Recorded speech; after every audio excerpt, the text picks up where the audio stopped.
What's up, DJ Tech Tools? It's Chris Brackley here. Today I'm talking to you about a couple of specific features in Serato DJ. The first of which is not controversial, beat grids. They're very useful in Serato DJ for setting your hot cues and auto loops correctly. Really useful. A second use is for the slicer mode. If you want to use the slicer mode, as I showed in a previous video for DJ Tech Tools, then you need beat grids. Simple. If you're going to have them, they need to be correct. So we're going to talk about actually setting those up. The third factor as well, if you use the Serato video plugin, the latest version, or Inkland's Mix Emergency, both of those can take beat grid information from Serato DJ and apply that to video effects to get those properly synced up with your audio output. So lots of reasons to use those.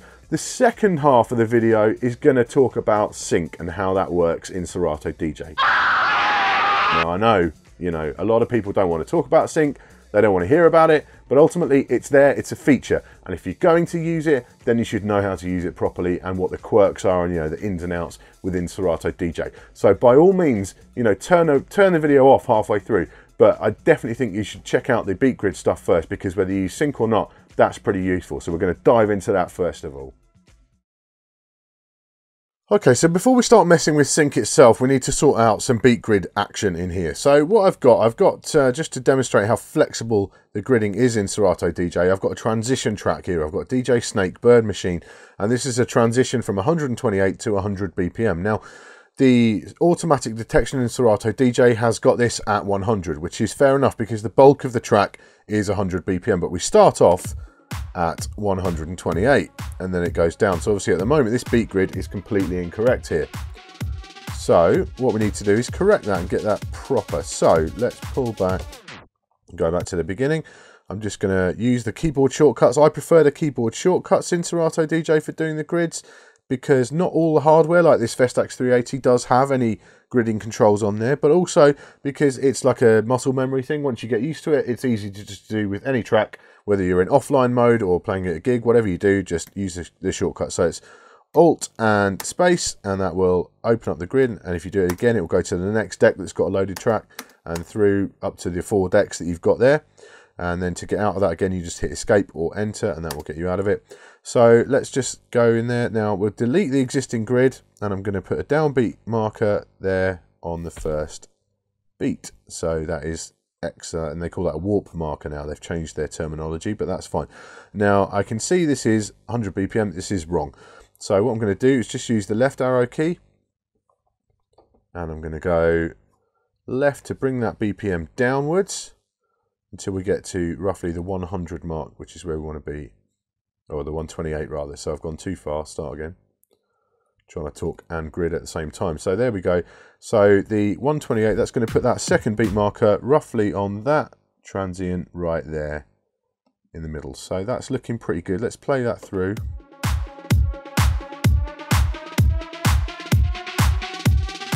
Slightly off as we go along. So let's just tweak it left with the arrow key. If you want to shift the whole grid, you do Control or Command, and then the arrow keys, and that will move the entire grid. It will slip it back and forth. But in this case, we're pretty good. And I can see there now, after the 8th bar, once we get into the 9th bar, it starts to go off as the transition begins. So I'm just going to hit another downbeat there on number 9. Sometimes you have to just be a little bit finicky about exactly where you put the playhead to get it dead on. There we go. So that's pretty good. And just by hitting the X there, I've done that there. So now that first section, 128, it's completely locked in. Great. Perfect. I'm just going to put another cue point there so I can get back to it easily. Now, as you can see, once we get to that point, the grid starts to go off. So 1, 2, 3, 4. Next one is going to be there. Now what you can do is go through and just slip that grid, but I know this is going to keep transitioning off, so I'm just going to put another downbeat there on 10, and we go 1, 2, 3, 4. Next one, another one there. 1, 2, 3, 4. Start again. 2, 3, 4. So the next one is there.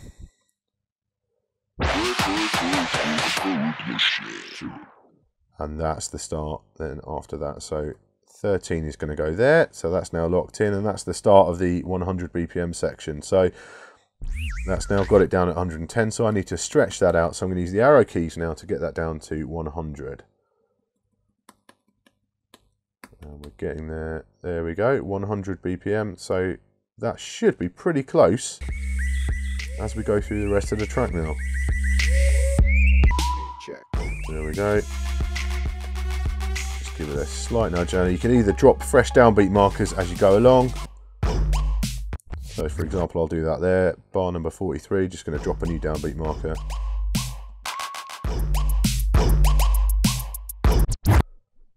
And another one on there.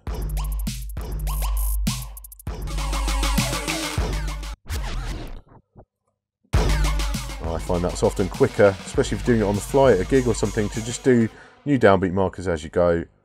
As long as it jumps in the right direction, you're all good. Right, so let's talk about the actual sync options in themselves then. So we'll just get a couple of tracks loaded here now. Got options there in the preferences, go through to setup and sync preferences. Firstly, you got sync off, right? So that just turns off the whole kit and caboodle. All gone entirely, no sync, no nothing.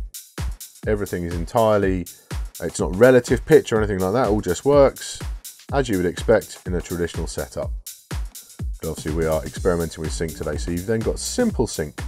Now simple sync, you've got the snap to beat grid, you turn that on and you've got your beat grids there, and the sync and your loops and everything else will actually go to the beat grid that you've got set. So you do need your beat grids to be pretty accurate for that. The other option is to turn that off, and when you've got that in play, there's no beat grids there, and any sync or any looping or anything like that will sync to the transients in the track, so the kicks and so on, as you go through. So let's get the snap to beat grid on. And we're still working in simple sync at the moment, which doesn't sync up the grids at all. All it's going to do, I'm going to press sync on that right hand deck. Now you can see this one on here has jumped to 124 BPM on the right hand deck. But there's no syncing of the actual downbeats themselves. So I can start the track as I want. All it's done is synced the BPM. So it's up to you to get the drop correct when you drop the track in. But once you do, if your beat grids are correct, the BPMs are correct, they'll stay pretty much locked with a controller. Then we get into the smart sync itself, and that's going to change it all. So we're going to hit smart sync on there and on there. Now this will ensure that when you drop it, it's going to drop on the downbeat, so the numbered beats, it's going to drop on that, and it's going to be in sync with the other one entirely. So even if that involves it jumping a bit, so if I do it there halfway through. Now this is the little quirk with Serato DJ Sync, is that Smart Sync is very, very quick to turn itself off. Like, it just wants to turn itself off all the time. So if I do the traditional sort of DJ thing of stabbing in with the cue before I start, Smart Sync is gone. You can see the sync has turned yellow and it's just gone to normal beat sync. So it's very, very quick. So if you're going to do something like that, what you're going to need to do is hit that sync button again before you press play, and then it will drop in on the Smart Sync. So it's really easy to lose sync and lose the Smart Sync and the grid sync sort of side of it. So every time you press basically anything, cue point, it's going to come out of Smart Sync mode, and you see the yellow sync on the screen, and it's not until you actually hit the sync again that it'll drop back into place, whether that be paused or playing. But when you have got the Smart Sync running, obviously you have got the advantage then that these grids will track with each other, so we can change the BPM of one, and it's going to follow precisely where we go. That's how you do sort of big transition tracks and stuff, especially with a wide pitch on. So it's pretty flexible, but you do have to, you know, if you want to play with sync all night and you want to play with Smart Sync for a whole gig, you are going to have to keep hitting that sync button a lot. Every time you start a track, every time you play a track. Obviously you've got the other option in the setup, maintain sync on track load, and that will turn off sync when you actually load a new track, like so. So let's just get that loaded up there. So that's now loaded at its absolute pitch, absolute tempo, and it won't change until I hit sync for that first time. So really, yeah, if you're interested in playing with sync, I'd say leave smart sync enabled in the setup, leave your beat grids on, but then just use the sync when you feel the need. You know, you don't have to have it running in smart sync mode all the time. You can drop stuff in manually, scratch it in, whatever you want to do really, but be aware that if you want to lock those grids together, you are going to have to kind of keep hitting sync every time before you press play. Okay, so let's talk about sync with DVS. Now, it almost feels like Serato have been kind of half-hearted with sync on DVS, in that, you know, there was a lot of furore in the Serato community about whether sync should be in there at all, and, you know, whether it's killing DJing and so on, and that's fine. That's an argument that will run on and on and on. So Serato have kind of half implemented sync with DVS. It's not quite there really. There's no way that you can have your turntables with your vinyl control on there and you can just get 2 tracks running and just leave them. So I mean, here's the same track on both decks, okay? I'm going to hit Q.1 and I'm going to hit sync. Now, unlike Tractor, the left deck and the right deck basically do not follow each other at all. So as you've got the wow and flutter, the natural pitch fluctuation of an analog turntable, gradually they will lose sync. As you can hear, so the right deck is now quite a bit ahead of that one. You know, I've hit sync, and the only way to get over that is to either use your old school mixing skill, so that would be to tweak the platter, tweak the vinyl itself, adjust with the pitch control, or, you know, you really are going to be a button pusher. You're going to be hitting those sync buttons all the time to get them back on point again.